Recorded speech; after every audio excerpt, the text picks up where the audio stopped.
Hi there, my name's Aaron Shaw. Welcome. It's Wednesday, it's 1 o'clock, 1:02, and it's November 3rd. Can you believe it's November 3rd already? What's going to be happening over the holidays in regards to gear and news? I'm not sure. It's been a bit of a slow week this week, a little bit of a slow week. Having said that, there is still some news, and of course, this is a place for me to answer viewers' questions and comments. My plan is to put a quick answer on comments on my channel, but do more of a detailed answer in the live chat, and then invite people to put in the comments of this video a question maybe or a subject for next week's video. So bear that in mind. Mike is here from California. How's the weather in California, Mike? I bet that's nice over there, right? And Bernard and Patsy are here. Very good, very good. So there's not much news, like I said, this week, but actually I want to give a recap on the laptop, because for me that is gear news. I don't know, do musicians, if you're watching this, I guess you're watching on a phone or a computer of some kind, I guess you have some interest in technology, right? So let me know how into computers you are. I never used to really combine the two things. I've always been into music, of course. I played piano since I was 7. I've always been into computers. I had PCs from a young age, and I've been into Mac since my early 20s. I've, love technology. I love this. I love the fact I can have a channel. I love the fact I can go live. That's right. It's great. And I love acoustic instruments and pianos and real tube amps and things. And throughout the last few years, I've kind of tried to combine the two. I've never been into like electric music or anything, but I've done some recording. I've been into digital gear. And those things are, obviously they work together. But even to this day, I still kind of keep them separate in a way. Even though I'm going live with guitars and things like that now, I still kind of keep them separate. But I love having this new computer. I wanted to say, if you're a musician or you're getting into streaming videos or editing videos, these new computers, that the M1 chips, They're great. They're really highly recommended. And I know I'm an Apple fanboy. I am. And I knew I'd like it, but I'm absolutely blown away. So if you're shopping, my advice is don't get the Intel Macs anymore. If you just need basic audio recording, basic editing, maybe the occasional 1080p live stream, or actually even a 4K live stream, the M1 base model MacBook Pro is a great system. If you want to do overlays like this, if you want to have things pop up on the screen and have different cameras, things like that. I've realized the new MacBook Pros have 3 buses. There's 3 inputs and each one has its own bus. So you can have, say, a 4K camera on each bus. On the base model, or the M1 that came out last year, there's 2 buses. I actually believe you, even on the MacBook Air isn't recommended for streaming because there's no fan. It can't sustain the heavy load for more than 10 minutes. But even the MacBook Air would do you for Logic, recording. The MacBook Pro would do you for streaming, and the Mac Mini and these new M1 Max chips and the M1 Pro chips are just something else. Like even little things like when I go live now, I can jump over to Facebook and it loads and I can paste the link. On the old system that used to hang, you'd even hear the audio cut out. Editing video, you never see the beach ball. You just throw the video in, you don't do any renders or anything, any pre-rendering. You just throw things in and you just edit it and you've done it and done.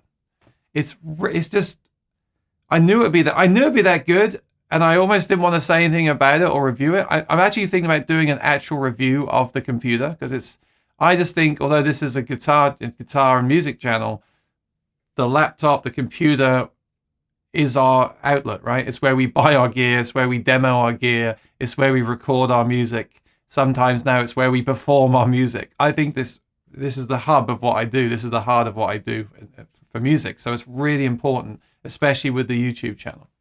So anyway, if you are shopping for a new system, you've got to check out the M1 Max. They're amazing. Really amazing stuff. All right. So let me see who we got here today and bring your comment up on the screen like this. Oh, that's the final comment. Hang on. Jim is here. Good to see you, Jim. Aaron Short Music and fans from First Snow of the Winter. Oh dear. I'm sorry to hear that. I am not a big fan of the snow. Actually, snow's good if you haven't got to shovel it from your car. So I'll take that back. Gunjan, how do I say your name? Is it Gunjan? Gunjan Singh, India. Good to see you here. Welcome. I'm sure you've been here before, but welcome back. Mike Hunt says it's too hot. Well, I envy you. It's 66 here. Remember, we did humidity on Monday. We talked about humidity. Make sure you check your humidity. 43 here is fine. And 66.2 is too cold, actually, for a guitar. That's why I've got the rain song on the wall. 66.2 is pretty darn cold. I'm okay in this room, but yeah, I need to get my sweaters out soon. Ricardo says, hey all, caught me on my lunch break. That's great. I was hoping that would happen. This earlier time I thought might get people on their lunch break. It might get people in other countries. Like, what's the time in India right now? So I like the 4 o'clock slot, but I thought let's do 1 o'clock on Wednesdays. Let's do a time that might suit other people. Plus, if you're watching this on the replay, welcome. You can watch the replay as well. iOS mobile devices. Okay, Mike. So again, they're amazing. The latest iPhones and iPad Pros are great. In a way, they're all overpowered. Everything's just, we've got to this point now with computing where everything is just way overpowered, and it's fine because at the end of the day, we can always there'll always be new plugins and things that come out that will use that power. This is streaming in 4K, and maybe in the future this will stream in 8K, and then my computer will have to be replaced again. That's how they'll get you. The truth is, we don't really need to stream any higher quality than this, do we? You can already see the lines in my face. You can see the fact that where is it? I got some soap in my eye. You know, I don't really want you to see that. So I don't want 8K. We've hit this ceiling now where we can have a system that does really professional work. I think these new MacBook Pros are as powerful as the Mac Pro that was out 2 years ago. The Mac Pro 2 years ago was 10 grand. So a lot of people have said these are overpriced, these are too expensive. Well, if you pick one of these up for around $3,000, do bear in mind that the same power 2 years or less power 2 years ago was $10,000. Now again, I sound like a fanboy, and I am a fanboy. I do like Apple stuff, but that's the fact. And you're absolutely right. Who said that? Mike.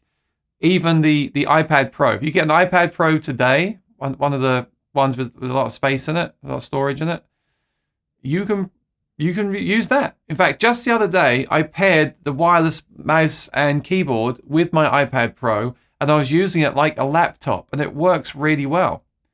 The only thing was I didn't have my usual function keys of switching between apps and things like that. You have to use your finger for that. But you know what? Sometimes that's better. So yeah, you've got to decide what you're doing. If you want to use Facebook and do some basic audio recording in GarageBand or GarageBand, you want to look at the iPad Pro.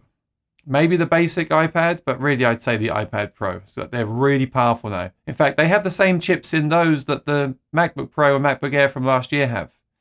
So the iPad Pro is a great option if you want that touch screen and that portability, super portability. And then the M1 Max is a step up if you want to do some 4K streaming, maybe record some videos with one 4K video per video, one stream of 4K per video. They're absolutely fine. They're probably fine for 90% of people or 80% of people.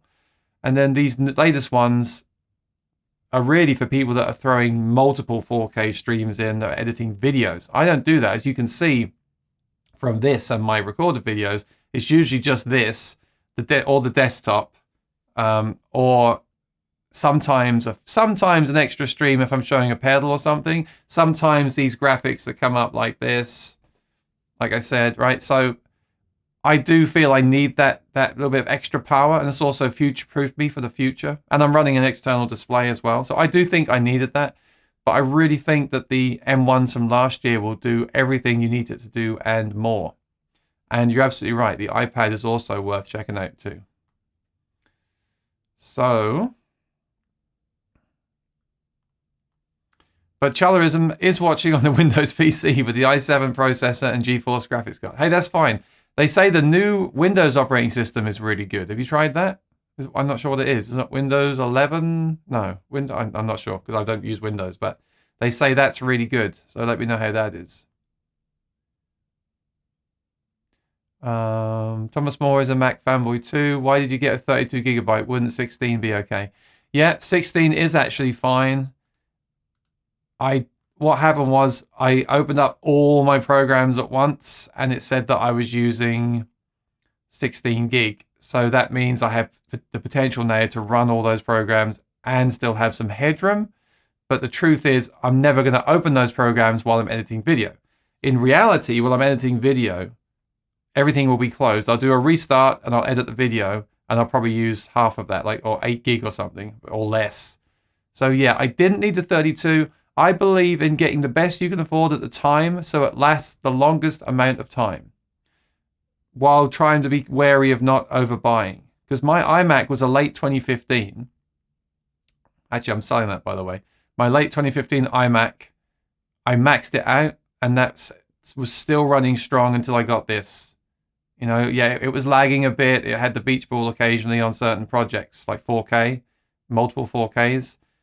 But so were the newer iMacs as well. I did try an iMac a year ago, and it didn't work for me because I was still getting the fan. I was still getting the beach ball. No, it was 2 years ago. So I sent that one back because I thought, what's the point of having this if it's basically the same as what I've already got? This is actually now a big jump up, and I'm really happy with it. But yeah, you're absolutely right. 32 is probably overkill. 2 terabyte is overkill. My old system was 1 terabyte, 32, and the new 32 is actually better than the old 32.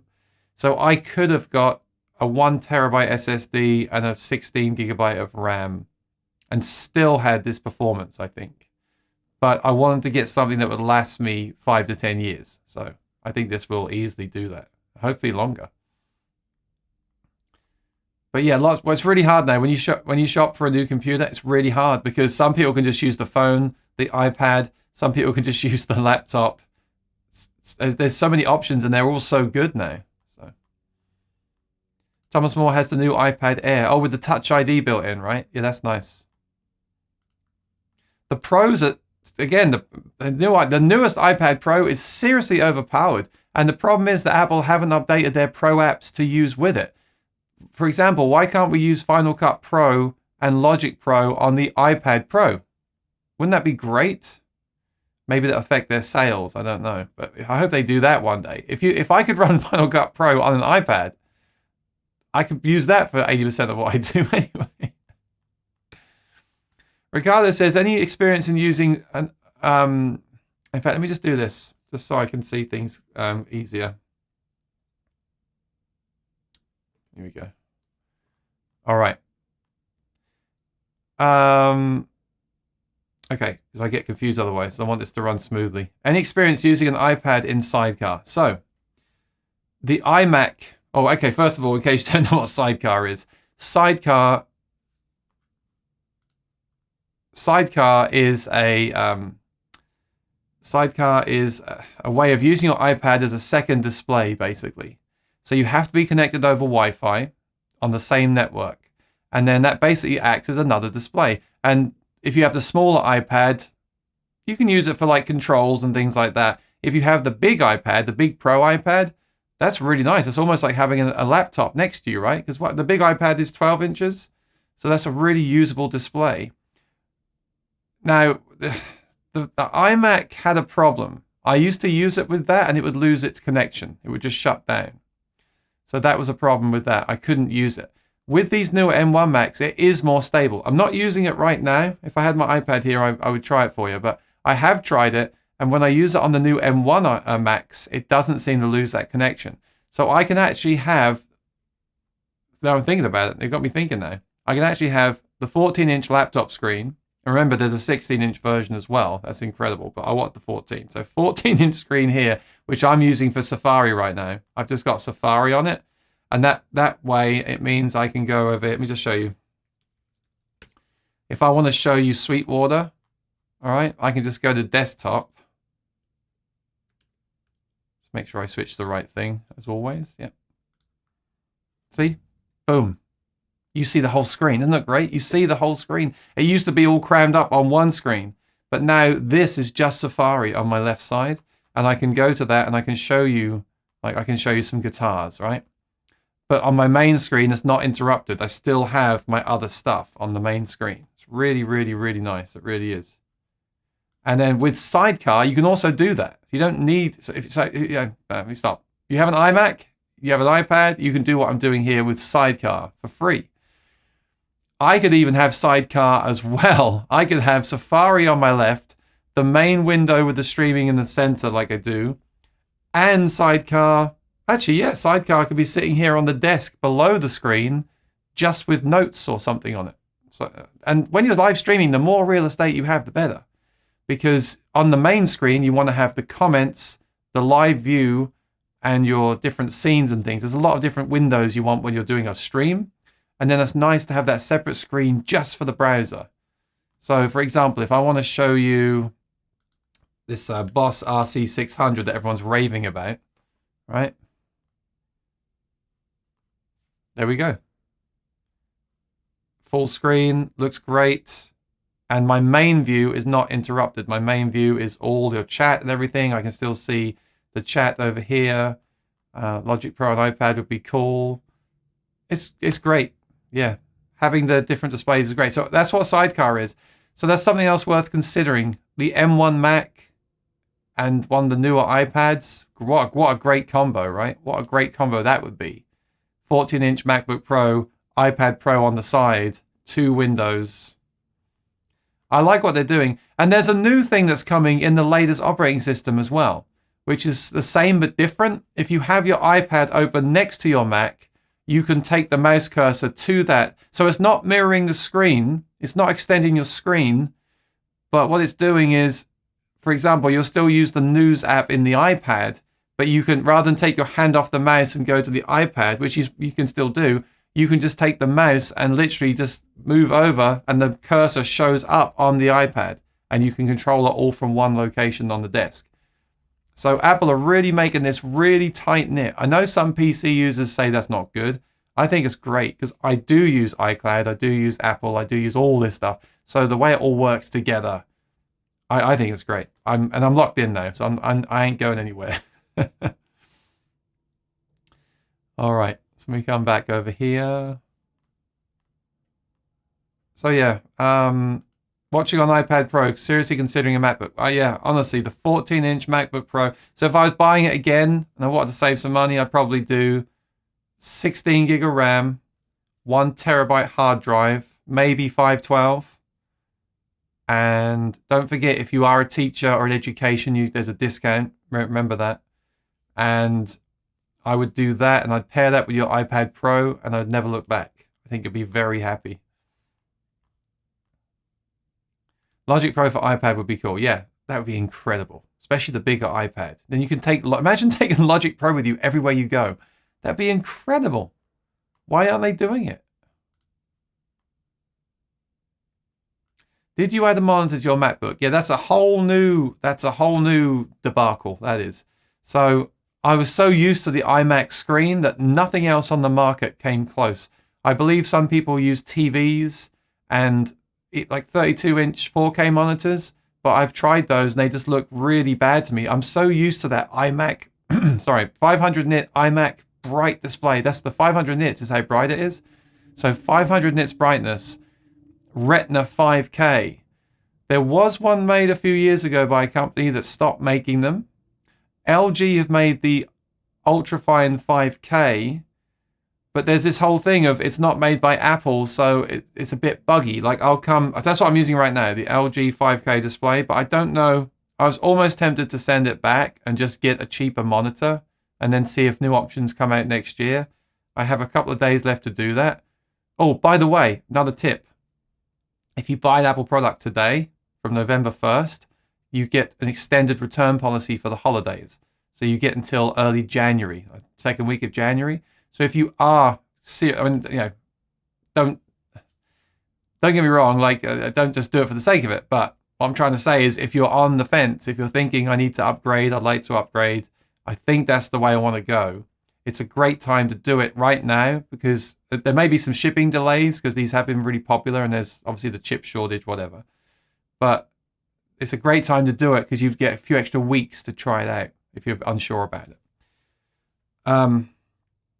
What was I saying before that? Completely forgot.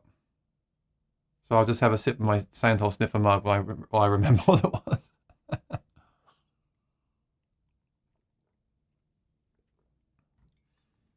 For some reason, when I go live, it records to an external hard drive. For some reason, it stopped recording. And someone said that on their stream last week that I was watching as well. So maybe that's a bug in the software.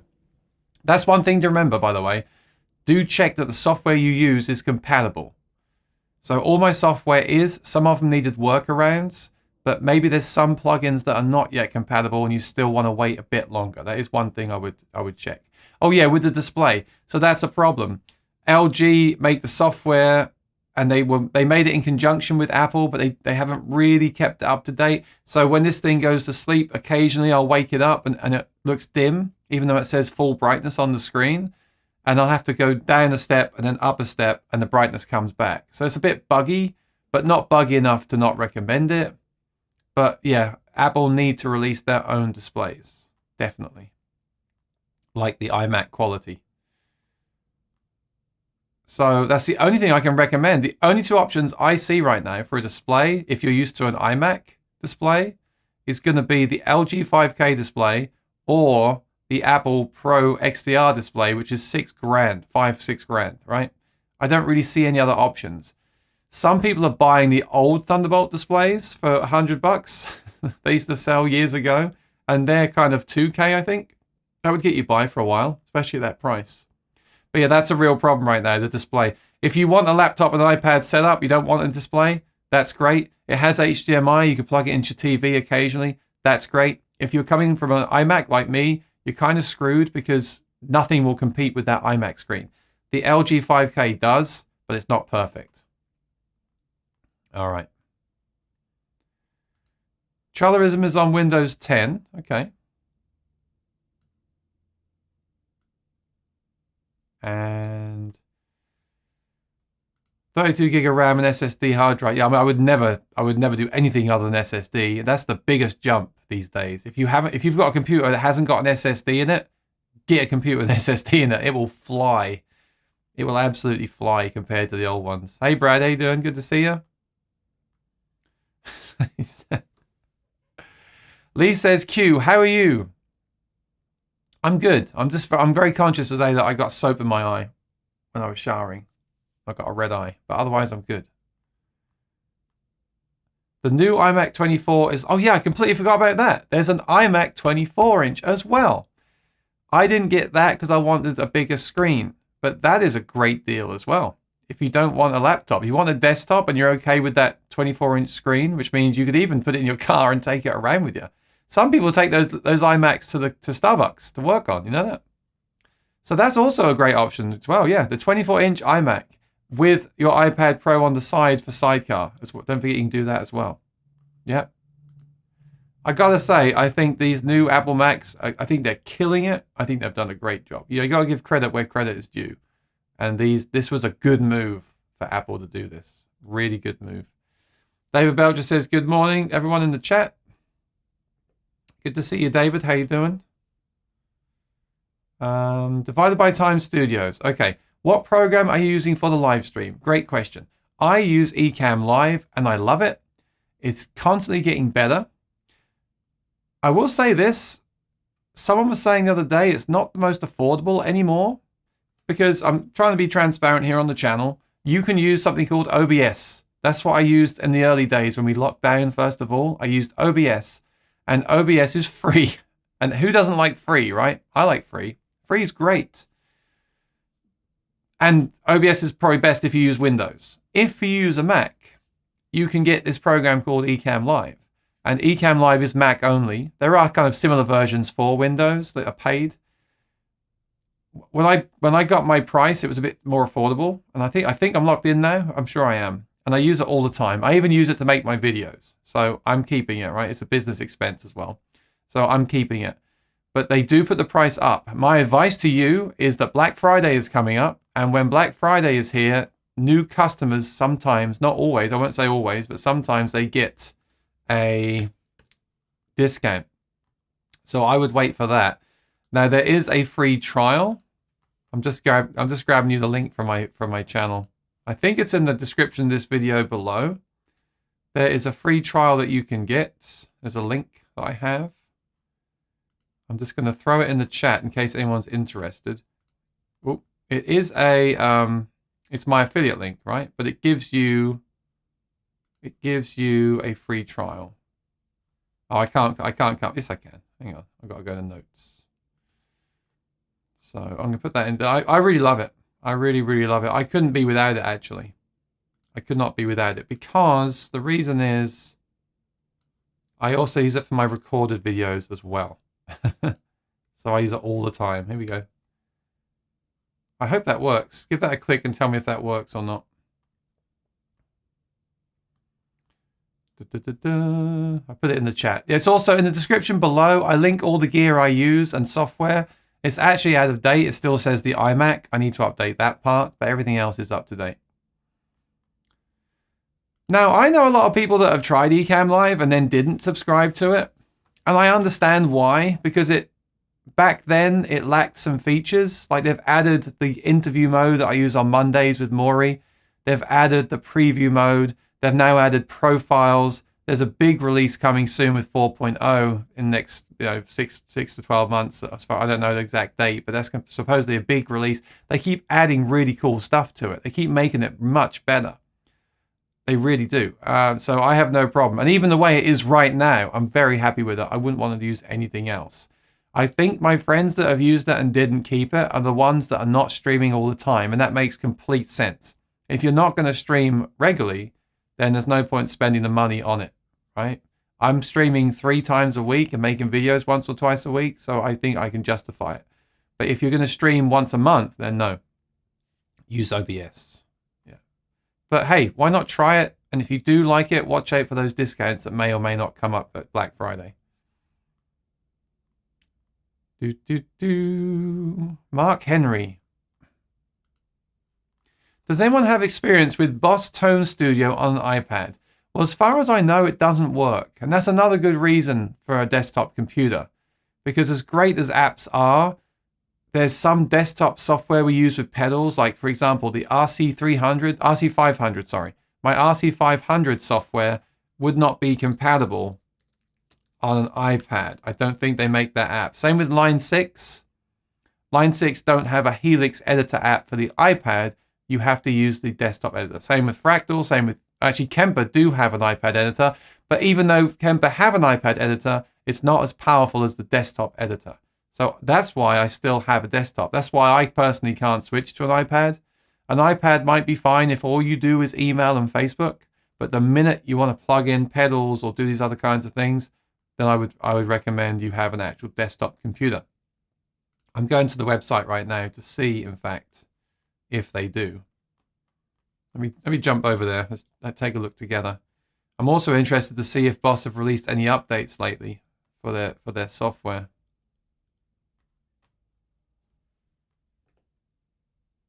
So what you do is you type in the item that you use. I've got the Boss RC500. It brings you to this page. Click on Downloads right here. There has actually been an update for this, so I haven't installed yet. I need to do it. The RC500, that's the firmware, 1.04. I need to put that on. So there we go, Tone Studio 1.20 for Mac OS. Now, if you're going to get a new computer, check this out. If you're moving to M1, do this first. Find all the software you ever use. Go to the websites and see what the compatibility is. So it might say in the update history, for example, this was released... Oh, wow, there we go. This was released October 2020. The likelihood this isn't compatible fully. But don't forget, with the Mac now, you can emulate software. You can run emulation mode. So, for example, when I run the Apollo software, that's running with emulation. It's still in some cases faster than the old way, which is great. But then, for example, Ecamm Live is running optimized for the M1 chip. So it's getting even more headroom, even more power, which is really great. Does it say? Here we go, look. So it says system requirements. And aside from the hardware, there's also the software. There's recently been a new Mac OS version released. You got to look out for that as well. This says it's compatible with Mac OS 10.13, 14, and 15. The latest Mac OS, which you will get on a new computer by default, because they ship with the latest software and you can't downgrade it, is going to be 12.0.1. So according to this, it's not even compatible, but that's not right because I was running it on my old iMac. So I don't know. I'm pretty sure it will run on the desktop under emulation. And I'm also really sure that a lot of this software will be updated. I think it's been great that we've had this 12 months since they released the M1, because a lot of software has now finally been upgraded. And I'm sure the ones that haven't are being worked on right now, because all the big people like Line 6 and Boss can see that now a lot of Mac users are moving to M1. They have to cater to them. It wasn't just a test. Last year when they released the first Apple M1 computers, it's like, well, what if they give up? What if they decide not to go back to Intel or something? I think now that they can see that they're updating all their computers for M1, they're gonna make those changes. But like I said, it's not guaranteed. If there's some piece of software you use that may not be updated, contact the company and say, hey, is this supported on the M1? And if they say it's not, then I would hold off, obviously, for the future. But at some point, you've got to make the jump. But I felt the same way. I was like, not all my stuff will run natively, but I want to make the jump. Now is the time. Ecamm Live is native. I use that most of the time. I made the jump. Okay.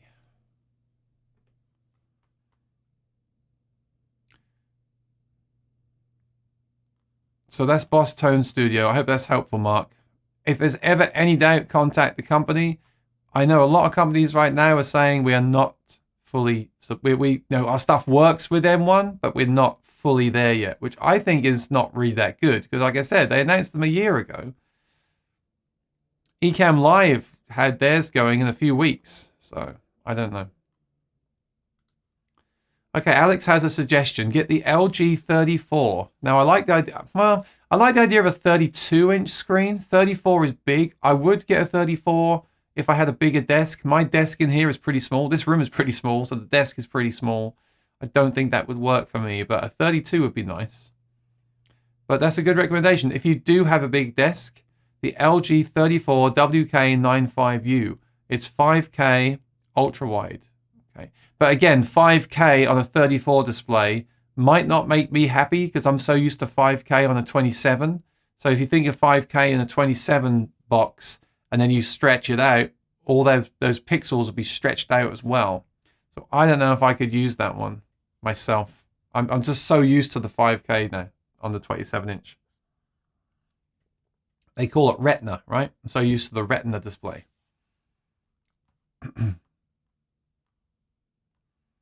Has anyone here used a Shure MV88 or Rode video mic? MEL. Shure MV88. Okay. Let's look together. Black Friday's coming up. I'll do a video special on that for sure. I think I may have tried this quickly at one point. I think it's from memory. I just feel like the mic in the newest iPhones is so good anyway that these kind of things are a small step up for me.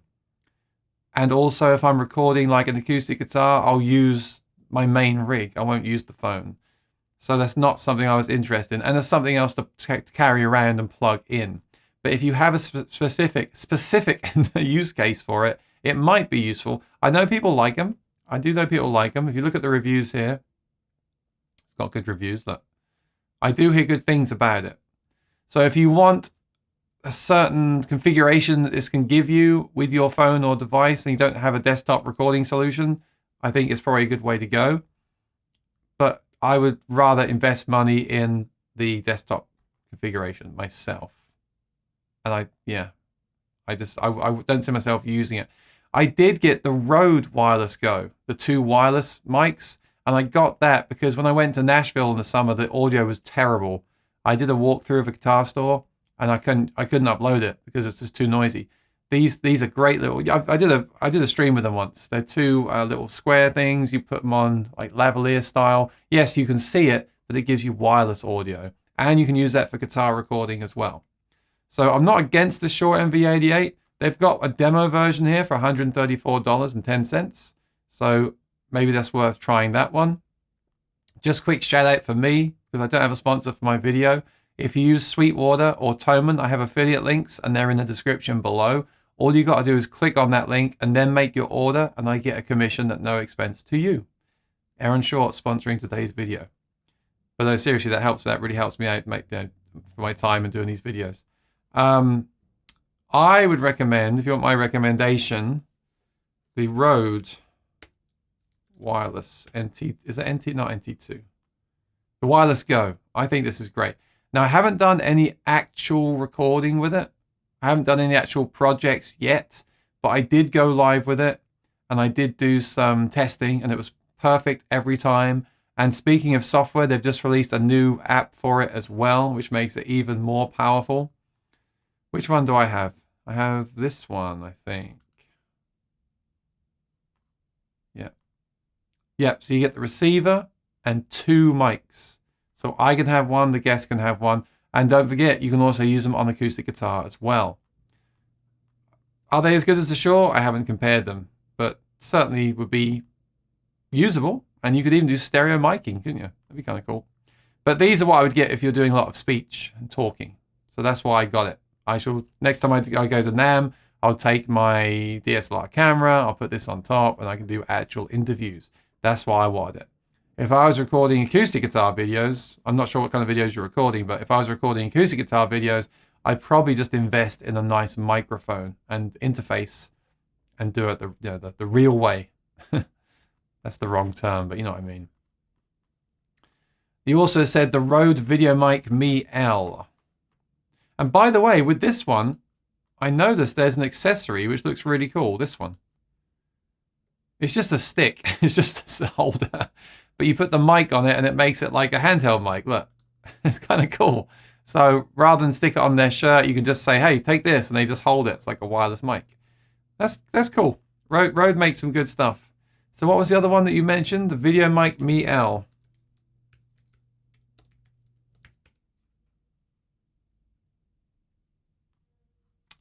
Another demo model there.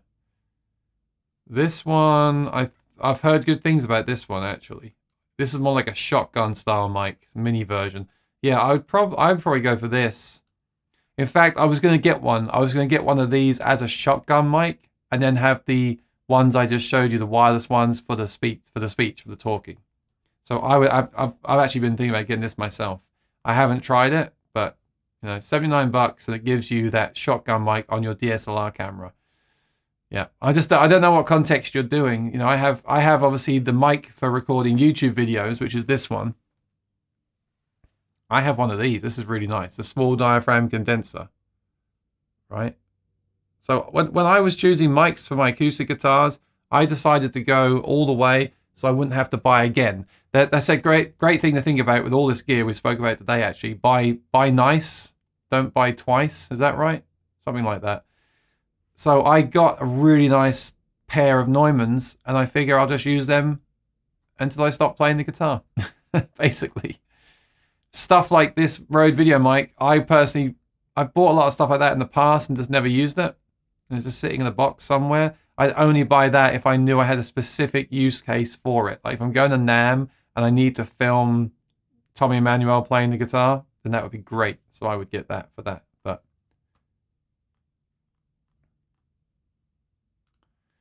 you were saying, yeah, thank you. I caught up there.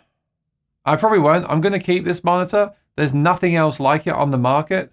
It's just frustrating that there is nothing else like it on the market right now. At the same time, it's nice having the two screens. It really is.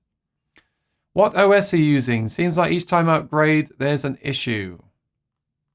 Okay.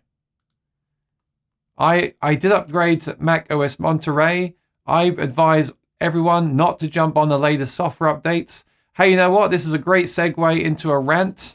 I do like my rants occasionally. A lot of people are complaining about the JBL Eon speakers that I've been talking about on my channel. Well, it's just not a good idea to buy something that's just been released. I know I recommended it, and I recommended them because I had them to check out, and I've been using them, and they are good as they are, right? They're good as they are. But there's some minor issues like software and stuff. But I've spoken to them, and they said, yeah, we're going to fix it. That really is annoying because you're taking their word for it. So my advice with this gear is, and I don't know, I might be saying the wrong thing, but you know, say something just gets released, you got to be really careful. It's common sense, right? Let me know if you disagree in the chat. But if something brand new comes out, completely new, built from the ground up, you really want to hold off buying it. Like even if you've got a month return policy, you really want to wait. You really want to see what people say on Facebook in the forums. You really want to see what firmware updates they release, the history. For example, like let's take JBL for example, right? So the first app I had was functional, but there was a few little glitches with it. So if I go to the app now on my phone, it's called the Pro Connect app. Sorry, if I go to the App Store and search for that JBL Pro Connect app, it will show me the history of what they've fixed. And this might be very obvious stuff, so forgive me if it is. But I was thinking about this the other day. If I click on that app, I mean, it's got 2 stars to start with. That's because people are reviewing an app that's not finished. Should the app have been more finished when they released it? Okay, that's a different argument, all right? But here's a tip. If you click on version history, 1.0 was 3 months ago. 1.1 was 4 weeks ago, all right? It doesn't really tell you what they've fixed, which is annoying, but there's been an update. And I know there's one coming in 2 weeks as well. So I would always look at the history of the firmware and the update histories and see, are they actually working on this at making it better? That's a whole video right there, isn't it? My honest feeling is products used to be released ready to go and you bought what you bought. Now they're released with the promise of future updates, right? Think about the Quad Cortex and all these things.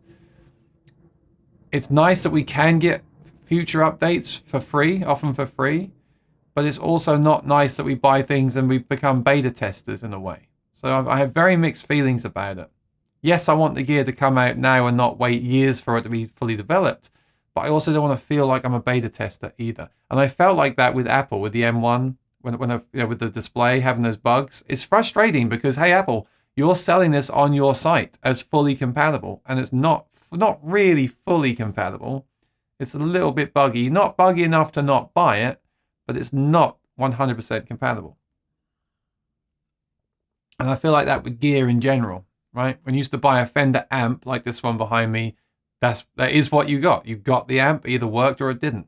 Now we buy a phone, even Apple, right? They release a new phone and they ship it with a firmware that's, they have to get it out the gate. They have to get it to the factory, out the factories into the distribution centers. So it ships with a firmware that's just barely good enough. In some years, it's been terrible. And this is Apple, who have those basically unlimited resources. So bear that in mind. My point was for Thomas, yeah, don't upgrade straight away. Never upgrade unless you have to OS. Always wait for that 0.1 or even that 0.1.1 or even 0.2, or even some people will upgrade to the latest one before the new one comes out. So they know it's going to be super stable. And if you work in professional environments with clients, you need to do that. I had no choice because the new computer shipped with it. It does seem pretty good. And Apple do now seem to be holding features back before they release them to make sure it's going to work, which is good too. But yeah, bear that in mind because I've been stung by that a few times. Apple has the Pro Display XDR at 6K. They need a new Thunderbolt display. Yeah, they do. I thought they were going to release one, and maybe they'll release one next year. I thought they might even just drop the price on that to 3.5. That might have been a viable option for some people, but 6K is... I mean, I'm not against it. It's a Pro display. The real Pro displays out there for movie makers are 20 grand plus. 6K is good in that respect, but it's not as good as those displays. They really need a display that's like 2 grand maximum, right? For a 32 inch. That would be great. That'd be incredible. I wonder if that will happen. I wonder if the pandemic has put that back, because I'm sure they would have sold a bunch when they released these new computers, these MacBook Pros. They'd have sold a bunch. There was supposed to be a Mac Mini Pro, didn't come out. That needs a display. They would have sold a bunch for that. Maybe they've made that, but they can't release them yet because they can't make enough of them. That's possible too. Thomas Moore says, I got a Samsung, not 4K. It's fine for me, but never had an iMac. There you go. The problem is, Thomas, you just get spoiled. Like, I can sit really close to this screen and it's really sharp. In fact, I won't say it's perfect, but it's really full brightness. It's really bright. It's really sharp. And when you then get a screen that's not quite as bright or as sharp, you really struggle with it. In fact, I don't think the laptop even has such a bright screen. The laptop is supposed to be 500 nits brightness, as is the display, but the display looks to me slightly brighter. And so when I look at the laptop, even that slight difference, maybe I'm really sensitive to that stuff. Brad Miller says, I use OBS, works fine, just have to watch when they do updates. Yeah, again, when they update the software for that, I've seen it break things. Phil McKnight was live and it broke. He put the update on, it broke his stream. Oh, okay, this is good advice I'm getting here. Ricardo says, I have a 55-inch LG 4K on my Mac Mini M1. Yeah, definitely add the iPad in sidecar. Excuse me. Definitely add the iPad in sidecar. But you see, if that works for you, that's great. 55-inch must be incredible. It's just all this stuff, isn't it? Guitars, gear, screens. It's what we get used to, right? Because I got used to the iMac, it ruined me. It spoiled me. I couldn't use that screen myself. If you've never used an iMac and you're happy with that screen, I'm sure it's much better because it's so big. It must be incredible to have that real estate. So it's definitely what we get used to. Link works. Okay, great. Yeah, give it a go, you know. It's a free trial. Just try it out. See what you think. I couldn't go back. David says, I'm late. I don't know what you're talking about. Well, we started talking about the M1 MacBook Pro, which I absolutely love. And we're kind of going off into other stuff. Oh, Lee has the MV88. It says they're good. Okay, good. Jasper says, really, are mics and iPhones good? Well, they're getting better all the time. The mic in the MacBook, the new MacBook Pro is really good. The speakers are excellent. It's incredible, actually. The sound of the speakers is great.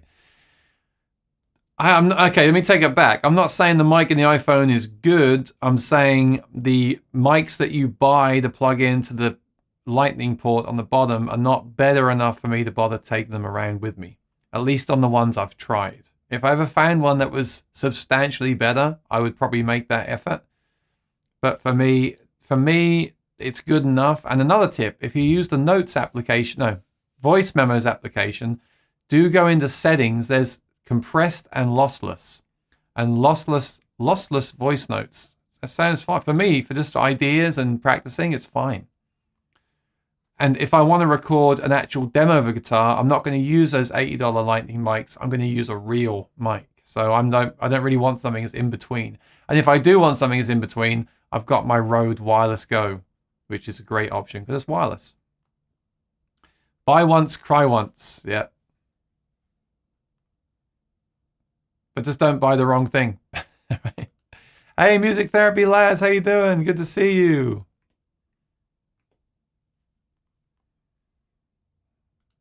Sammy Superstar. Good to see you, buddy. I saw your stream the other day. Great job as always.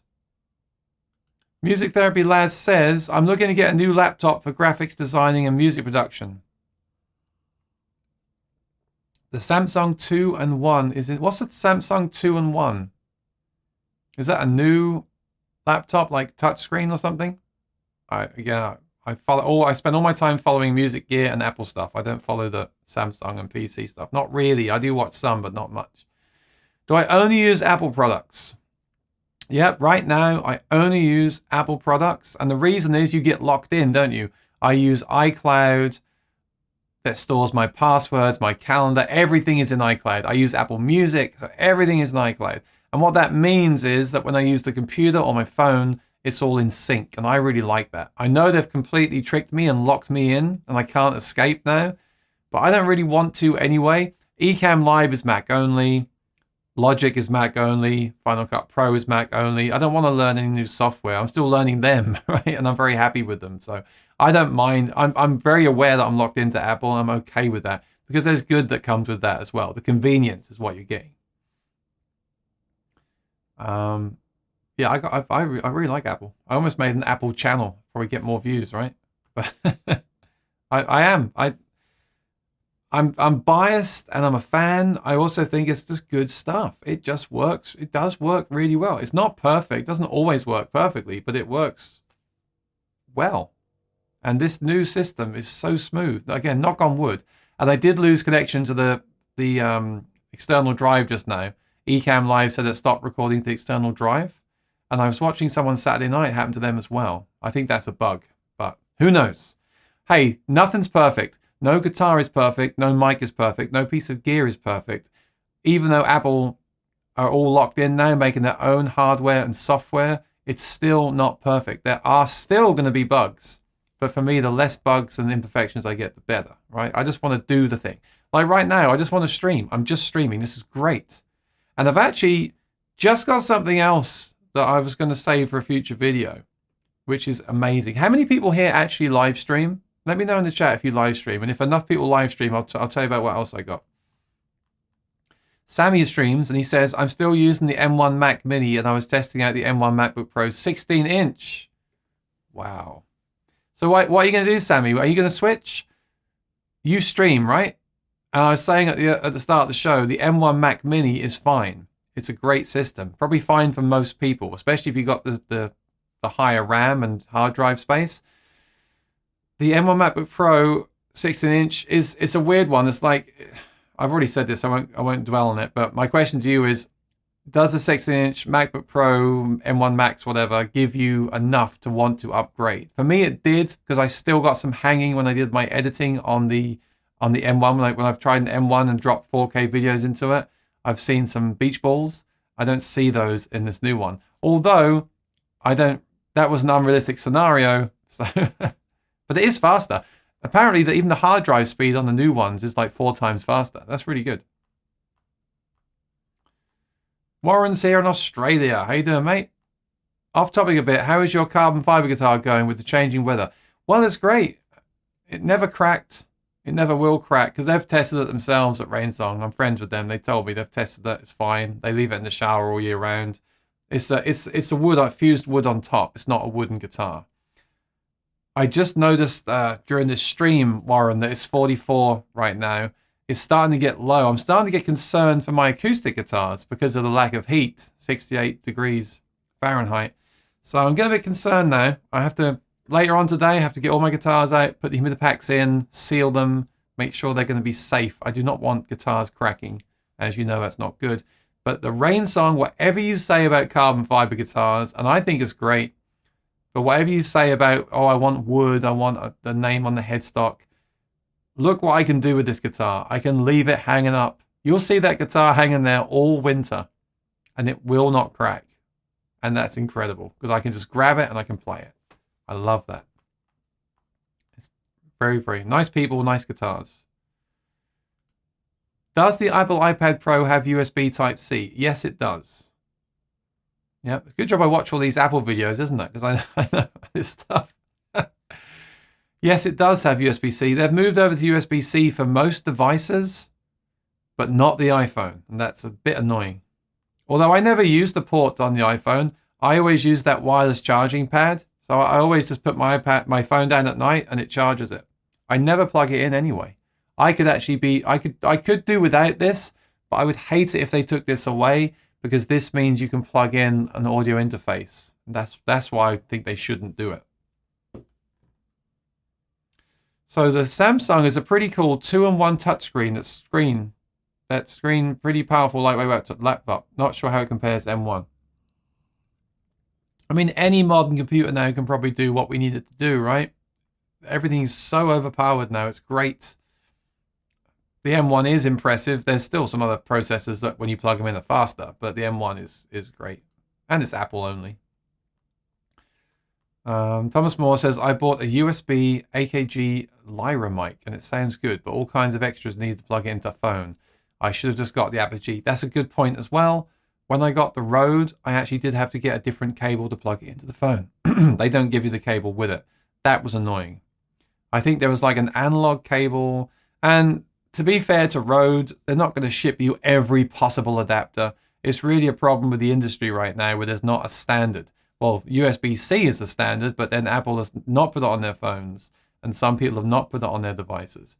When we get USB-C on everything, it's going to be so much better. But how many years is that going to take? It's crazy how long it's taken them to do that. AKG, is it Lyra? AKG Lyra. AKG, not AKA. Here we go. I'll just show that on the screen. I like the look. Look at that. It's got that kind of vintage look. That's cool. And you can mute it and you can select the polar pattern. 155. Right now you get free AKG closed back stereo headphones worth $49. That's good. That'd be a nice setup. And it's a USB mic. There's so many options now. I don't know how people decide what to buy anymore because there's so many options for streaming. Of course, all the companies released products when we went into lockdown. You see, they do give you a lot of cables as it is. Look, they give you the headphone and the is that XLR? I can't see. Oh, that's USB-C. USB-A to USB-C. An extension adapter, the gold one there. A split adapter. I know it doesn't cost them much money to give you those adapters, but it's still stuff they've got to give you. It just drives me crazy because it's the stuff that I'm going to lose as well, right? But yeah, that's interesting. Thanks for sharing that. I live stream using a Snack HB Chromebook. Hey, don't get me wrong. You can live stream with anything. You can live stream from your phone, right? You don't need any of this stuff anymore. You can just use your iPhone to go live. I'm really talking about sharing the screen, playing music, showing animations, having graphics, all that kind of stuff. I'm not an Apple guy, but there is no arguing the fact that the convenience and compatibility of Apple products are unmatched. Yeah, that's their whole thing, isn't it? but building everything themselves. I think Google aren't Google now making their own chips for their phones? So they're all jumping on that bandwagon. Humidity in my house dipped down to 48 this morning. I'm going to have a breakout humidifier soon. Yep. Start now. Get those packs out now. I say that. I haven't done it myself yet. Some guitars have the packs in all year round, but I need to go through them and make sure they're okay. Okay, so Sammy, what do you think about this? M1 MacBook Pro 16-inch has been working well with Logic and live streaming. I thought that some of my plugins were not going to work, and I clicked Rosetta and works well. Yes, I had that with Line 6 plugin. The Helix Native plugin was not loading, so I had to right-click on Logic and select... No, sorry. Go to Logic Properties, and there's an option to select Open in Rosetta mode, and then it loaded, and I could make it load. So there are still some little glitches and workarounds have to be done, but I've got nothing that doesn't work. So tired of driver issues with Windows, none of that with Macs, yep. Unless they do a new operating system and they don't update it. Happens a lot with digital cameras, DSLRs. That happens a lot. So you'll get the new operating system come out, and then Canon will release like a new driver that's required 3 months later, or the way to access their software or something. They won't release those updates. Sometimes you don't need them. You can still run it without it, but sometimes you do. Music Therapy Lad says the Samsung is called the Galaxy Book Pro 360. Comes with a 1TB drive, Intel iCore 7, 16 gig of RAM, 15.6 AMOLED touchscreen, and it's under $1,200. Okay, so yeah, there's no denying that some of the alternatives are much more affordable and probably still as powerful, or at least powerful enough for what we want to do with them. I won't dispute that either. A good point I heard the other day, though, when you buy something like a PC, you then have to buy Word and Excel and things like that. And often now a lot of software is in the cloud and you have to do these. So don't get me started on subscriptions. I see the benefit in subscriptions. They also kind of annoying. They're annoying, right? When you get those subscriptions going out every month, it drives me nuts. But you do have to buy those things as well. Maybe buy antivirus software with a license fee. So that does factor in. You do get a lot of free software with a Mac. And even Logic is very cheap to buy. But yeah, I mean, I'm sure that's great. A 15.6-inch screen is nice. Galaxy Book Pro. And I do like Samsung as well, don't get me wrong. Remember, of course, JBL are under Samsung. Don't forget that either. But they have great stuff. I like the way they're making these foldable phones and things. They're doing new stuff, aren't they? Is this it here? This is it?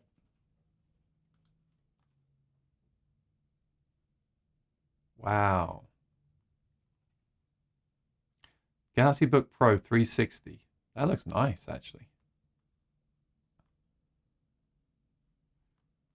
So, yeah, same with Apple. You're like, do you want to upgrade the RAM? Yeah, I probably should. You want to upgrade the hard drive? Yeah, I probably should, etc., etc. And before you know it, your price has doubled, right? They're not quite as bad as Apple on this one. With Apple, there's so many configurations of the new computers that you can do. You can easily put those prices up much higher than you actually intended to in the first place. But yeah, that's cool. Let us know how you get on with that. Are you using it right now, Music Therapy Lads? Are you actually recording on it and streaming with it? Is it working well? Because I'm not going to deny it. It's great. You can't deny $1,200 US for a system like that. That's really impressive. Since you're talking about guitar-related subjects, recently purchased a 1973 Guild. Oh wow, 512 12 string. I'm wondering how to store it when I'm not using it. Do I have to reduce the string tension? Okay, you know, a lot of this stuff is contradicted by different people, so this is just my opinion and things that I've heard over the years. But I was watching a video with Dave Dole from Martin, and you know, he knows what he's doing, what he's talking about. He said if you store a guitar in the closet for a long period of time, like longer than a few weeks or a month, then take the tension off the strings, because the strings are applying a lot of pressure to the guitar, putting it under a lot of strain. So there's no point leaving it in the closet for over a month and having that pressure on it. Some people will say if you take the pressure off, though, you get in the opposite problem. You haven't got the tension on it. So depending on what website you read, you might get different advice. And feel free to put your advice in the chat. But that's what I heard from Dave Dollop Martin, and that's what I agree with. Having said that, I don't do that. I think, I either play the guitars, so I want them tuned up to pitch, or I don't take the tension off. This is a whole topic, actually. Like when you ship a guitar, should you take the tension off? When Sweetwater ship a guitar, they ship it in tune. Many people will ask you to detune the strings slightly on a guitar when you ship it, so it hasn't got that tension on the neck. I can see arguments for both. And I can see arguments for both when you store them as well. So I don't really have a clear answer for you. I don't want to say something and give you bad advice, Mike. If it was me, I would definitely store it in a good hard shell case with humidipacks. I would humidify the room. I would take it out and play it at least once a week. So I want it to be in tune. I would not down tune it. If I was going away to Florida for 3 months or something like that, get some sun, and I was not going to be at home with the guitar, I would probably just take a little bit, like a half turn off each one, just so it's not got that full tension on the neck. Yeah, like Dave Dole says. Music Therapy Laz. I haven't tried to do any of that stuff, but I definitely want to do more on my streams. And why I'm upgrading, yeah, I got that. Who else would be taking classes on graphic designing video? Yeah. That's good. Let me know in the future how it works out. I will be taking classes. Yeah, let me know how it works out.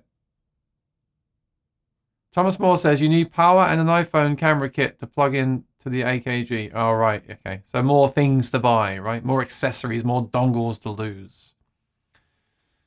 Pooh Ninja says, hey, Laz and everybody's. Okay. Pooh Ninja's here. I'll give you one of these. Sammy Superstar. I tested the PC with vMix for 1 year and it was using Ecamm, but then I went back to Ecamm. I'm still using Ecamm, but went back to Ecamm. Yeah, vMix is like the Ecamm for PC. I've never used it, but you might want to check that out if you are on a PC. Hey, there's no denying, and this is usually an argument that I hear more often from people, PCs and Samsungs are more affordable, they're cheaper, they're easier to get, there's more variety, they're easier to upgrade if you want to. There's a lot of things people like about those platforms. The Macs are locked down, you can't upgrade them, etc. But then I like that. I don't want to go in there and upgrade stuff. I just want to get the one I want at the time and have it last. Because in my experience, the Mac stuff, if you look after it, will last you a long time.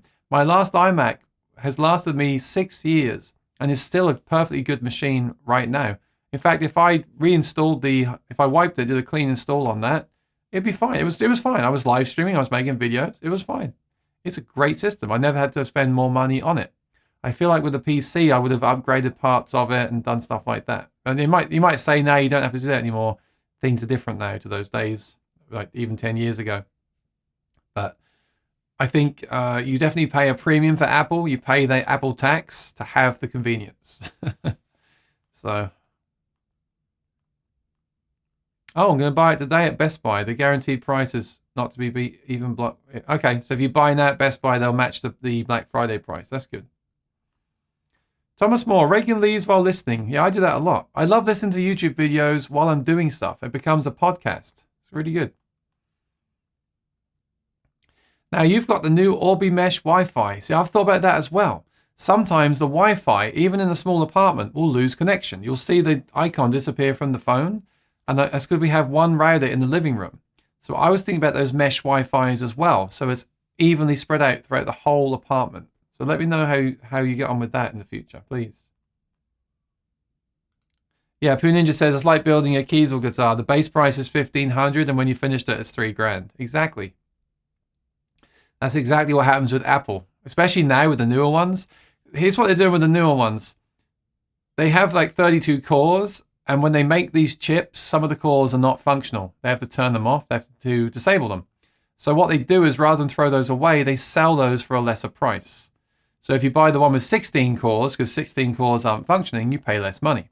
So I think that's great. I think it makes total sense. So the way I did it is I went up from the base model, again, to get that future proofing. And then once I placed my order, I realized that I could have spent $200 and got one up from that. I think I'm trying to see how many cores I have on here. I think I got like 24 and there's 32 for $200. So I was thinking, oh no, should I cancel and get the 32? But I didn't, because I thought, what's that really going to give me? Like, it's going to give me maybe 2 seconds of rendering faster. Don't need it. $200 still. And also the real reason is if I canceled the order, I would have had to wait for the shipment because they all sold out. But that's how Apple get you. They give you that price. $2,000, that's pretty reasonable for state-of-the-art technology. Oh, let's put it in the cart. Okay, great. Now before you check out, would you like to upgrade the hard drive? You got 256 there. Would you like to go up to 512? Yeah, plus $200. Yeah, why not? That'll future-proof me, won't it? Oh, but for another $200, you can go up to 1 terabyte.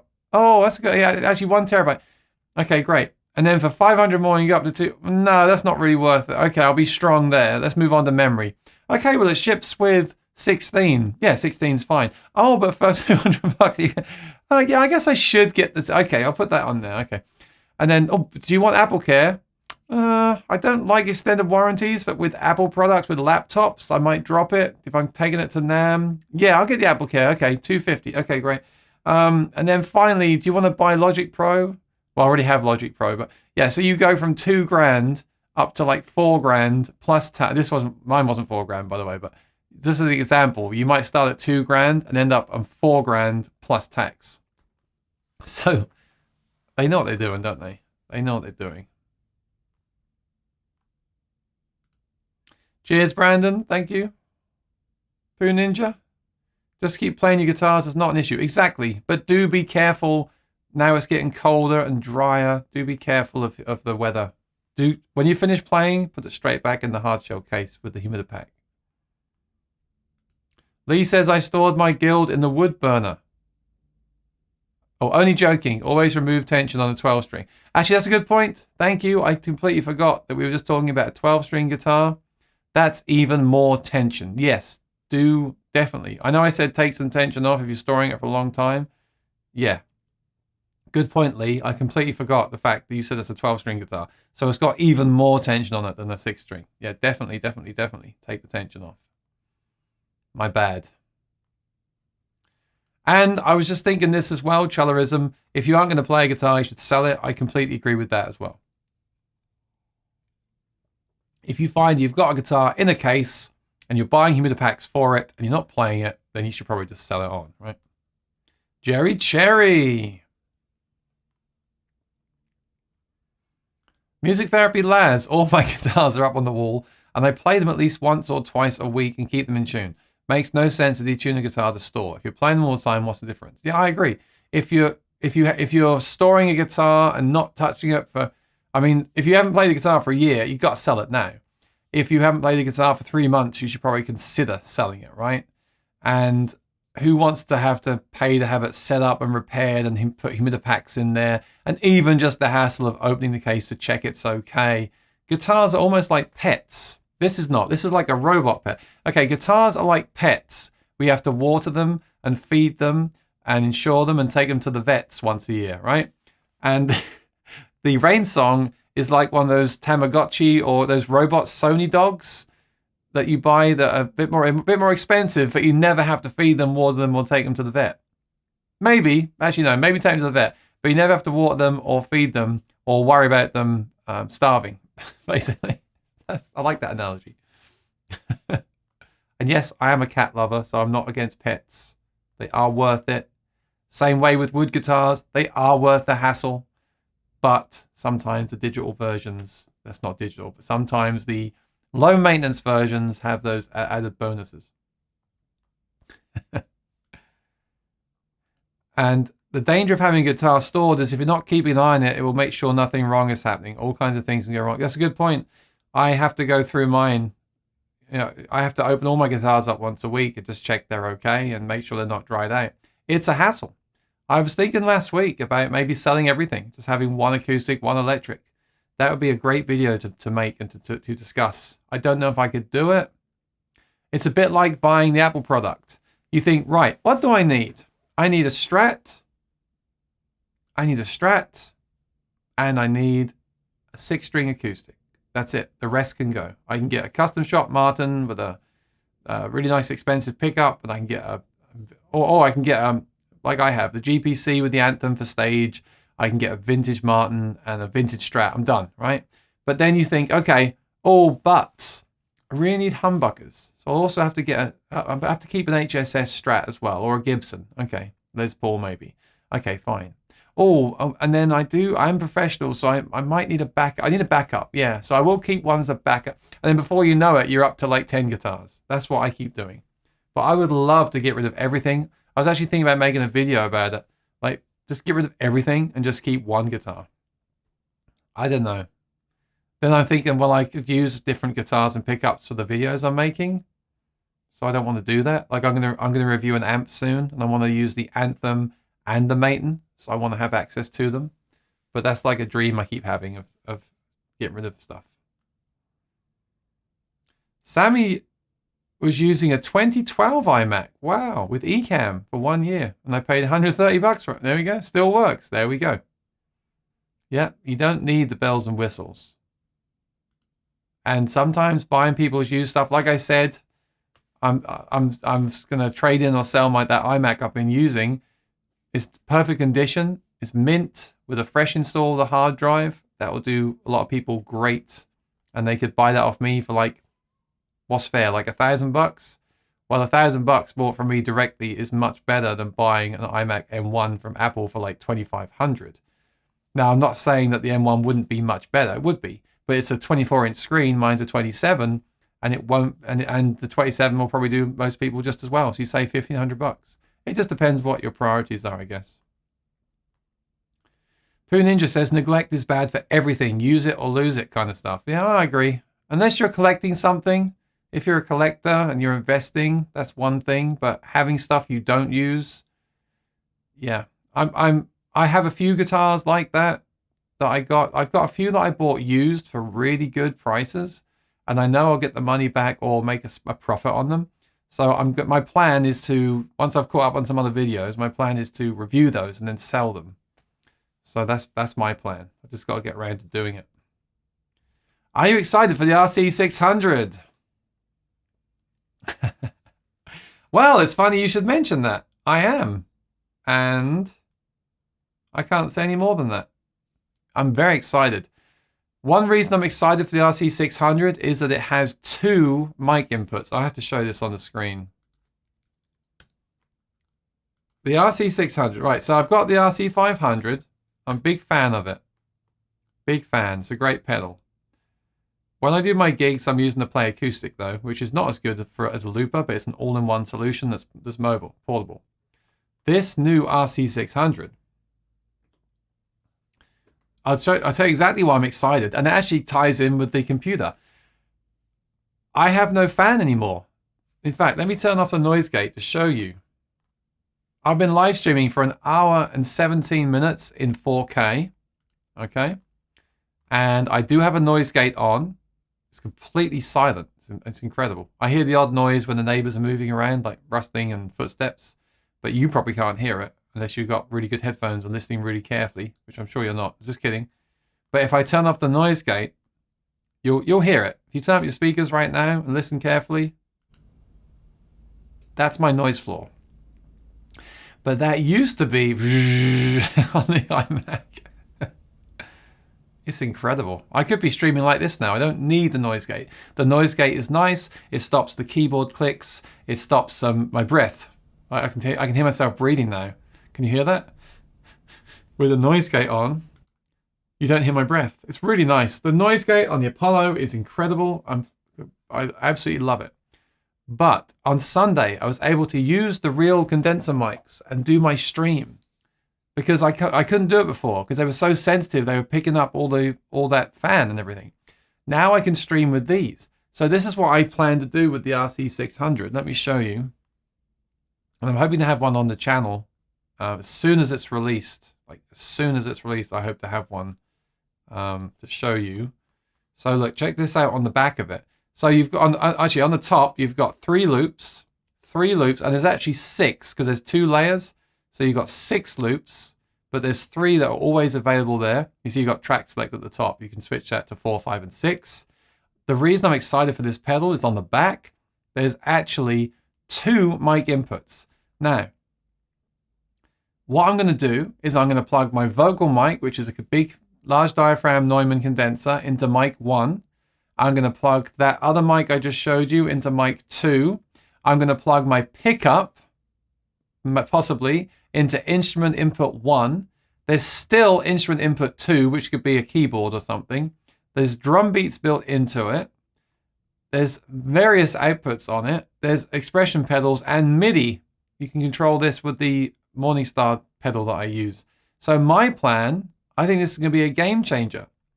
I may not use it at my regular gigs because I want to take my TC Play Acoustic because it's still smaller. It still does a bit more than this does.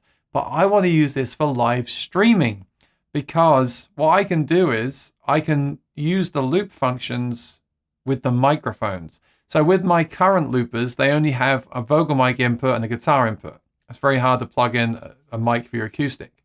With this pedal, I can have 2 stereo mics and I can hit that loop button and record them.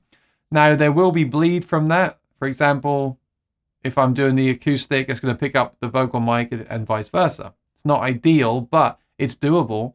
And I can have basically that live, high-quality mic sound, but looped with drum beats. I think it's going to be really, really great. I was just talking to Maury about it on Monday. I was getting very excited. It's the flagship looper. It does a ton of stuff. It has rhythms. You can import backing tracks. And most importantly, it's got those inputs on the back. It's going to be a great mixer as well. It's going to have EQ and reverb and effects. It's a bit fiddly to set up because look at that little tiny screen on it. The Boss stuff, it'd be nice if they had the iPad apps and desktop editors and things like that. But it's okay. I did okay with my 500 looper. I was fine with that. So I think I'll be fine with this. I'm really excited to loop live microphones with the RC600. It's going to be a game changer for what I do. Really excited.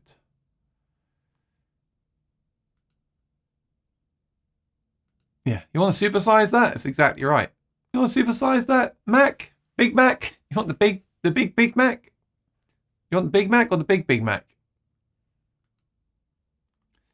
Well, this is business, isn't it? Come on. I don't expect them to give me the perfect 32 core machine that came out of the factory perfectly. First of all, there's not enough of them to go around. So I don't expect them to give me that for no premium upgrade. I don't. Orbi is great and easy to set up. I have 2 satellites and reaches my backyard. So you have the same speed everywhere you go. That would be nice. Apple carries an extended warranty that covers accidental damage, but Guitar Center extended warranty says they do until you need it. Then when you set up the repair, they tell you damage is not covered. Oh, that wasn't my experience, Mike. That wasn't my experience. I've decided lately not to buy any extended warranties apart from Apple Care for laptops because I might drop it. Right? I'm not going to buy warranties anymore from Guitar Center or places like that. Sweetwater kind of give you a warranty in a way. They won't pay for parts, but they will take care of you. But the Guitar Center warranty I did use, my Play Acoustic button stopped working. And before, they'd asked me to send it in for repair, which they did, and they covered all the shipping. And the second time it happened, and yes, no, these pedals are not junk. I use it a lot. I was using that thing every night. 3 hours a night stomping on it. I was wearing them out. This is 3 years apart. I was wearing them out. The second time it happened, the middle knob, actually different knob broke off, and they just gave me a voucher. They gave me the money back, and I ordered a new one through the website. So I do think, look, at the end of the day, an extended warranty is incredible when you claim on it, right?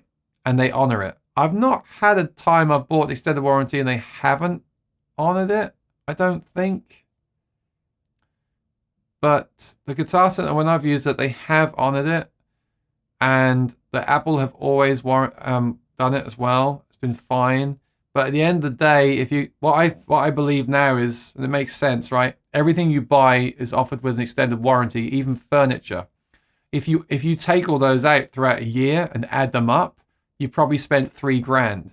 And then if that year you drop your phone and smash it into a million pieces, you could take that $3,000 and buy a new phone and still have $1,500 left over. And also, if you did have the warranty and claimed on it, they probably sent you a refurbished unit anyway, which isn't ideal. So that's my thoughts on that stuff. But yeah, I did still get Apple Care on the laptop. I didn't get it on my phone. I got it on the laptop. And I usually say no. So I said in the previous stream, our car got destroyed by the floods here in New York. And when we were shopping we got insurance, we got a new car. The first thing the guy says, well, not the first thing, they get friendly with you. And then the finance guy or girl will say, so we have this warranty, this warranty. So I got to the stage after going to several dealers where I just said to the final guy, by the way, I don't want any warranties. And he got really offended because that's his job. And I did actually apologize because the thing is, that's how he makes his money. And I should give him the right to pitch that to me. I wouldn't like it if I went to a bar and said, I'd like to play a gig. And they just said to me, well, we don't want music. I wouldn't like that either. So I did apologize.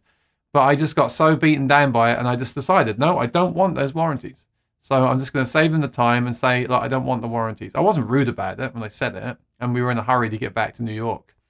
But that was basically it. I'm just so used now to knowing what I want and what I don't want. So that was off topic, but I thought it was relevant. For about 8 years, I was using an HP G72 laptop. You got it for free from my cousin because his friend dumped some coffee onto it. Wow. Yeah, look for those deals. I've been doing that with gear. And I actually did buy a couple of guitars in the lockdown that I got really, really cheap because I know where to look.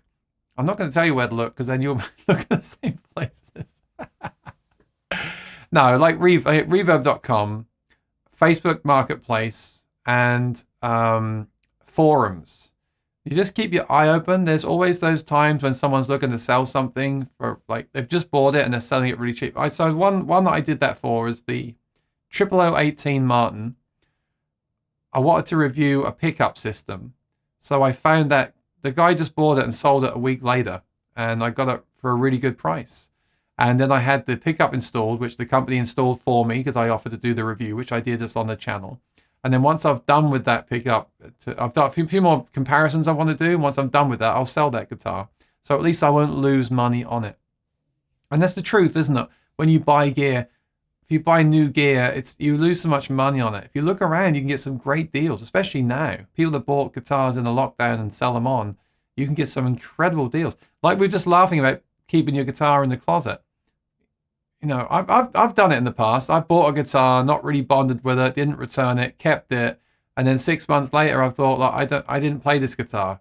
I want something else, and I've sold it and I've lost money on it. That's such a bad idea. So always start with those used items. You might even find a used guitar that you love. Like my Cole Clark guitar was used, actually from a forum, but a guy I know, and I got a great deal on it. And I knew him, so I trusted him. He trusted me. Meant we could do PayPal friends and family. It went through great. You know, so that's a really good way to buy gear, definitely. And I have to always remind myself that as well. Not that I'm shopping right now, but just advice if anyone's watching that's currently looking for something new. And even a computer. If you're looking for a new computer, why not buy a used computer from someone else you know that's selling it? Especially now, a lot of people are selling computers like I am. I'm selling the Imac, right? Because I got the new computer. So anyone that buys my Imac has got a great deal, as far as I'm concerned. I also know that I've looked after it. I guess some people don't look after stuff. That's the risk, isn't it? Given the old Les Paul to my dad. Finally joined the rest of the world. You couldn't bring yourself to sell them all. I could, Lee, if I sold them all and bought a vintage Martin instead. Typos, no problem. This is so cool. How hot does the battery run on the M1? Let me just feel it right now. So it does get warm. People say it doesn't get hot at all. It does. It gets warm to the touch. It gets warm enough that I wouldn't want to type on the keyboard. Not that it's uncomfortable. I just don't like feeling that extra heat. Actually, if it gets really cold in the winter, I might enjoy it as a hand warmer.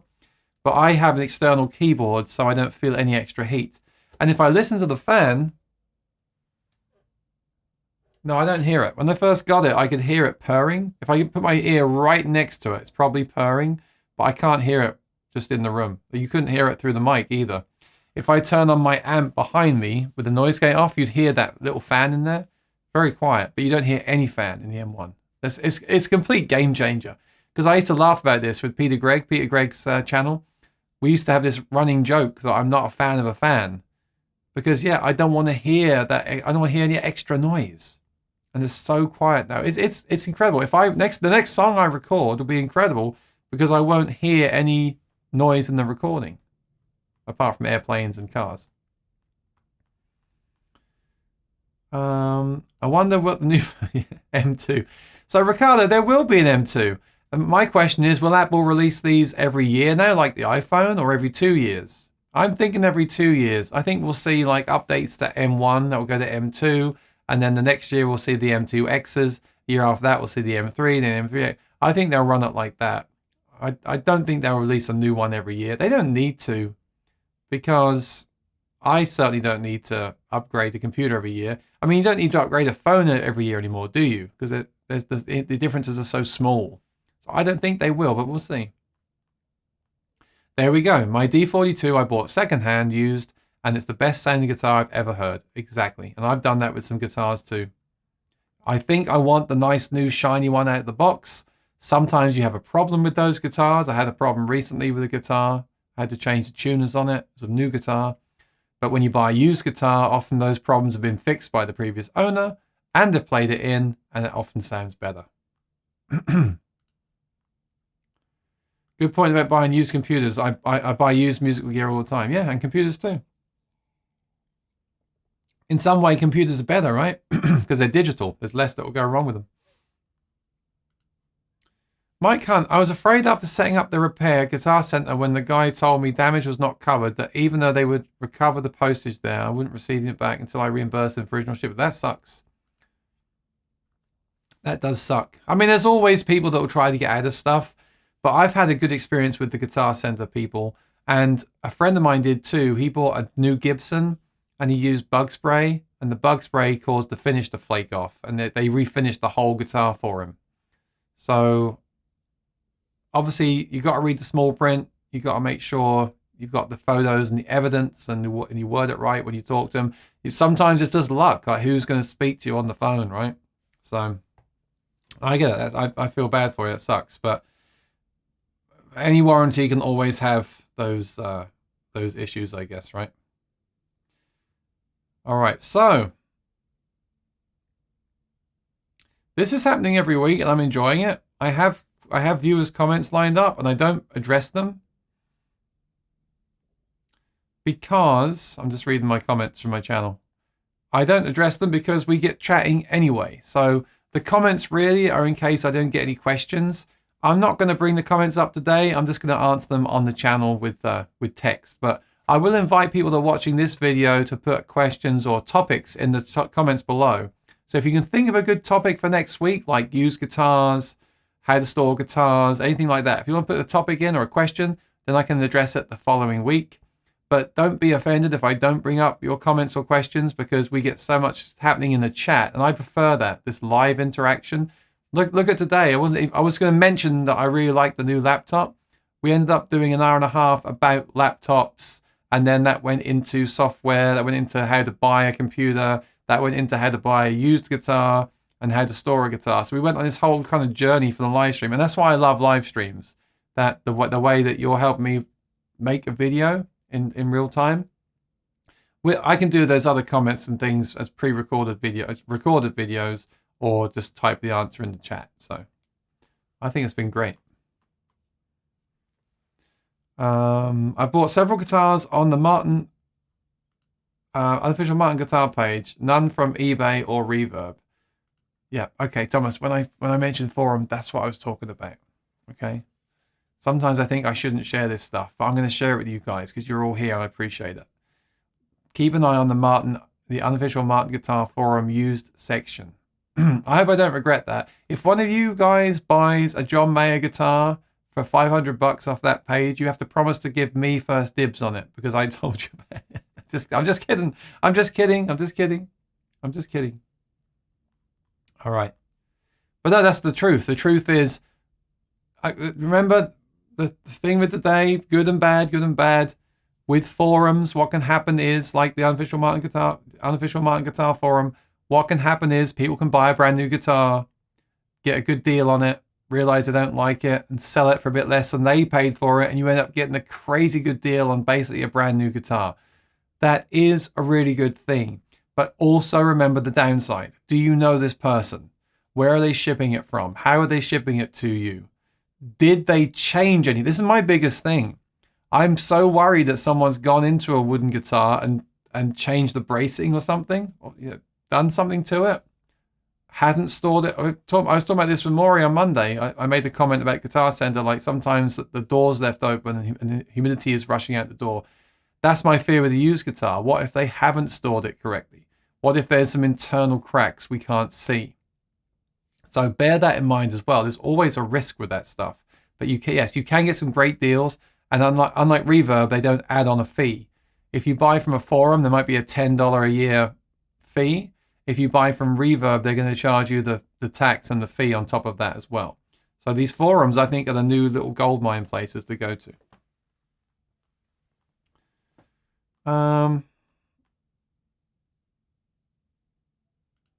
I had to change the tuners on my CEO9. The original ones were falling apart. Schiller sent new ones out. So I just had that on the GPC. The tuners were scratchy. And they still worked, but they were scratchy and didn't feel right. And again, it's comparisons. The reason I knew they didn't feel right is because on my other Martin, they're perfectly smooth. So I knew something was up. Someone else may not have noticed it. I really noticed it. And I'm going to put this in my review, by the way, but a quick teaser for you. I have this on video as well.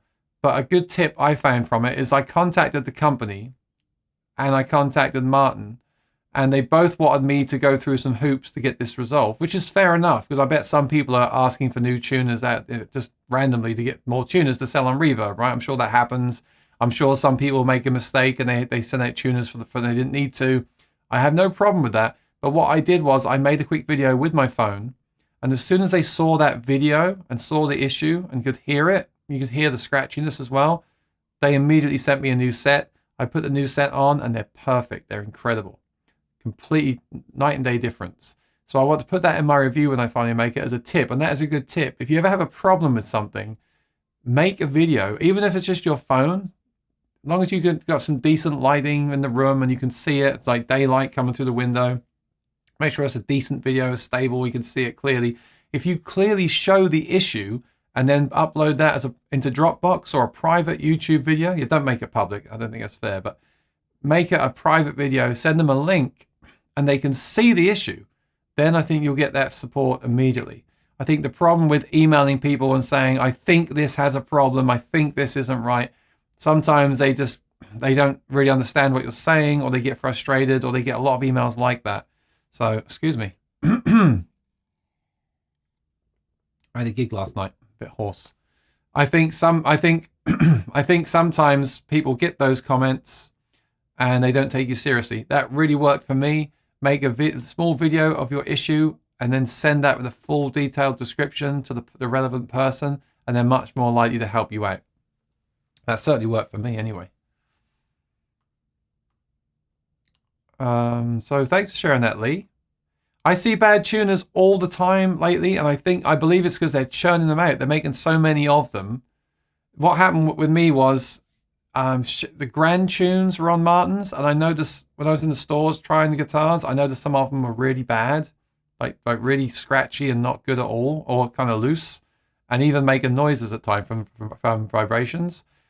And then they recently changed to Grover or Waverly. Can't think which one it is. But they've been incredible. The ones I've played with those have been incredible. But then my GPC had these scratchy ones. And I thought, yeah, they probably have the same problem that Grand Tune had. They made great tunes, because Grand Tunes are great. They start off great. Apple give them a contract. They want millions of tuners. They have to ramp up production and the quality goes down. Now, that's just my guess. That's not fact. That's just my guess. I'm assuming that's what happens with these companies, right? But all I really care about is how do they deal with the situation. And as soon as Martin got that video, they sent me a new set of tuners. And I'm pretty sure they're short on tuners right now for those reasons as well. So they didn't want to just send a set of tuners out. So once I sent that video, they said, yeah, we can see that. Okay, here's a new set of tuners. And they checked them and it was all great. I'd like to see the review live stream of your amp going to review. I'm going to review the New X. The New X. It's a battery powered amp with a looper built in. Yep, I got to do that soon. Lee says, I like buying used computers. Most people don't wipe their hard drive. No. That's the biggest thing with selling a computer. If you sell a computer, wipe the hard drive. On the new Mac system, you can go to, I believe it's About This Mac. Well, anyway, I can't see it right now, but there's a way, like on a phone that says erase all content and settings. The Mac now has that as well. It's very easy to just wipe the whole system. So if you're selling it or trading it in, you can do that. I'm trying to see it. I can't see it. Yeah, it's there. It's like you click the Apple logo, About This Mac or something, and it's right there. It's not actually not right there, but you know, it's very easily done. You haven't got to restart the computer, hold down the key, wait for it to load up, press restore, go. Now you just say, hey, I want to wipe my machine, and it will wipe everything. Well, obviously you have to type your password and stuff, but that's good. Always do that. I've got Macs from Apple Refurbished site, a MacBook and old iPad. They're like brand new. Yep. Refurbished Apple is always just like new, in my opinion. Gregory, can I ask questions here? You sure can. But I do have to wrap it up soon because I do have a video I want to try and make today. Lee says, I sent photos to share. There we go. Yeah. And always say thank you. Exactly. That's how you do it. You take photos, you make a video, you write a full, detailed, polite description, and then there's no reason why they shouldn't fix it. And then you say, thanks for fixing it. Done. Yeah. I really just felt I could just say, hey, these aren't good. I thought they were just going to turn around and say, okay, well, that's what happened before. Grand Tune just sent me a new set from Germany. Now that this company weren't willing to do that. I think a lot of that is to do with the pandemic. They cannot just send you stuff because they don't have the stuff themselves anyway.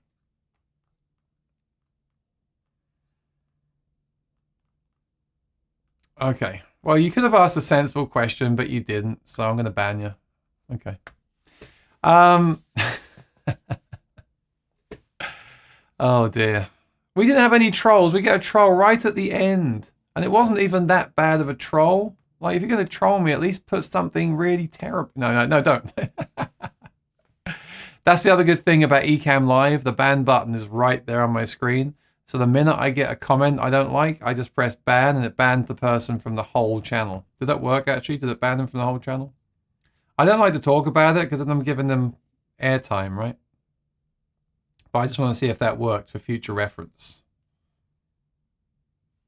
It says message deleted by Aaron Short Music. Okay. And was hidden by Aaron Short Music, but you can't see that, right? There's no way to wipe a hard drive. Yeah, good point. Solid state drives never really get wiped on these devices, and even the computers. You're not really wiping them. What you're doing is you're just clearing off your information. There are ways to do multiple wipes that make it harder to get it back again. So, yeah, bear that in mind. Some people with very sensitive information, financial information, personal information, will just smash hard drives up. That's the only way to really get rid of the data from them. Another good reason to sell to a family member, right? Something like that. Lee's a moderator. He missed that one. No, I said to you, Lee, like, don't just ban people just randomly. And I did have a little hunch there. I don't want to be paranoid about it. But if you're going to say something stupid, you're going to get banned. So just don't bother. That's my point. All right. I need to wrap it up. It's been great. I'm going to be working on a video today about Restream. It's a streamer's thing, but you might find that interesting.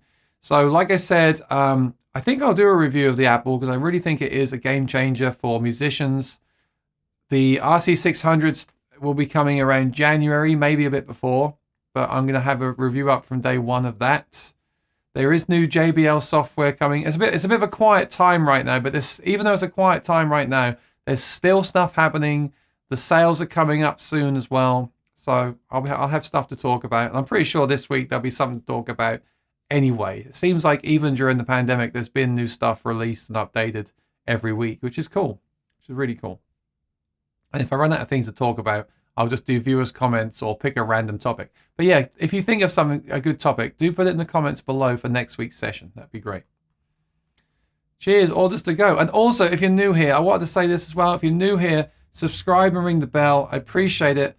Things are going great. I'm 9,614 subscribers. It's creeping up every day. And I'm going to do something for 10,000. I'm going to do like a party, a virtual party for 10,000. And I was going to reach out to some companies to see if they want to do something. So nothing. I haven't even started that yet, but I'm going to try to do something fun for 10,000 subscribers. That'd be good. Patsy Smith is getting a new laptop on Friday by 6 p.m. Well, that's great. I hope you didn't order a laptop just because I was talking about it. Make people spend their money. Remember, if you're buying from Amazon, Sweetwater in the US, I've got affiliate links below if you want to help my channel. I've got links below which are affiliate links. I've got Thomann as well. Thomann, here's another tip I'll give you. Some good tips this week. I've ordered pedals from Thomann to the USA. I know I push Sweetwater. I would rather personally shop at Sweetwater. They have great service. They have great support. But you can buy from USA from Thomann, and sometimes that'll even arrive the next day. If you have to return something, it's more of a hassle. Not too bad, but more of a hassle than Sweetwater. But Thomann recently had the Quad Cortex in stock that no one else has. It suddenly came into stock, and people got them with the next day shipping. Incredible. Or like a week later shipping, where some have waited months for that. So that's another tip for you. Check out Thomann, even if you're in the USA or UK, check out Thomann as well. Lee says the old drives destroy information. Yeah, SSDs, remember that. It's a good point, actually. SSDs never really get wiped. So usually best to sell to a family member, or, you know, if it's sensitive personal information, if you really never want that to get found. I mean, don't get paranoid about it. I don't think anyone's going to come along and try to get your data back. But that's why some people do physically destroy hard drives to make sure the data can never be recovered. I'm pretty sure the government do that, right? Again, I don't know. All right, interesting topics today. So subscribe, ring the bell. Should be live Sunday for a concert. Should have some videos go up during the week. And yeah, I look forward to seeing you then. So everyone take care and be well. If you enjoyed today, I didn't even tell you about the other thing, did I? So I'll save this other thing for next week. So I make sure I have stuff to talk about. If you enjoyed today, feel free to buy me a coffee. I'll go and get it right now from Starbucks because I could use one. I'll see. I'm actually serious. I'm going to go right now. I'll look forward to seeing you soon. Any questions, put them in the comments below. Subscribe, share, all that stuff. I'll see you next time. Take care. Be well. Bye-bye.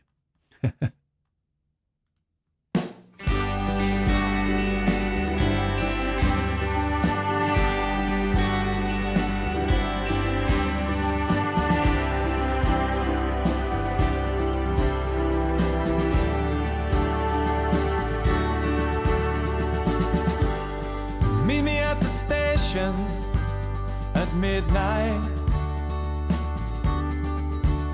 wear your high heels, your red dress, and your smile. You'll look just like this other girl